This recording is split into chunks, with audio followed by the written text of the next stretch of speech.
Tille-le-Château est un village vallonné avec en son centre le château féodal et l'église. Il est traversé par la Thyrya, prenant sa source à Florène, et passant en souterrain sous les usines pour réapparaître en face de la poste. Anciennement il était coupé en deux par la ligne de chemin de fer, qui aujourd'hui désaffectée. Le village s'est longtemps caractérisé par son activité sidérurgique qui connut une forte expansion au XIXe siècle.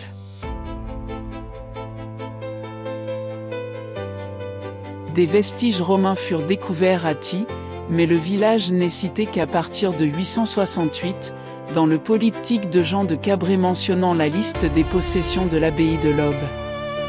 En 1188, le château fut pris par Baudouin V, comte de Hainaut, au cours de la guerre de succession que celui-ci faisait à la famille comtale de Namur. C'est par une charte de 1190 que le village devint une seigneurie aux mains de Guillaume, frère de Baudouin.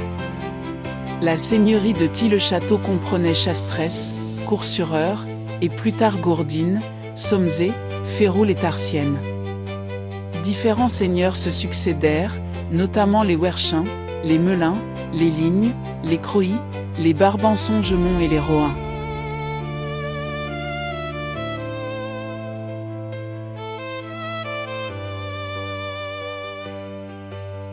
Au XIIe siècle, on trouve des traces de l'existence d'un château mais les destructions ont été nombreuses au cours du temps. Il fut notamment incendié par les sans-culottes en 1790 et resta à l'état de ruine pendant des années. Vers 1830, il est racheté par la famille Anceval qui le transforme en grange et habitation. En 1872, le château appartient à Louis Mouvet et devient une brasserie en 1896 sous le nom de « Brasserie de Tille-le-Château ». C'est en 1910 qu'il est racheté par Auguste et Félicien Choisy de la société « Choisy Plainevaux », brasserie jusqu'en 1919. Cette année-là, c'est Louis Piret, propriétaire de l'usine Saint-Éloi, qui acquiert le château.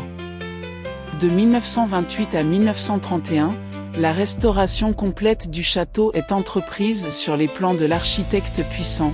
Courtine, tour d'angle et châtelet d'entrée de l'enceinte sont reconstitués sur les bases anciennes.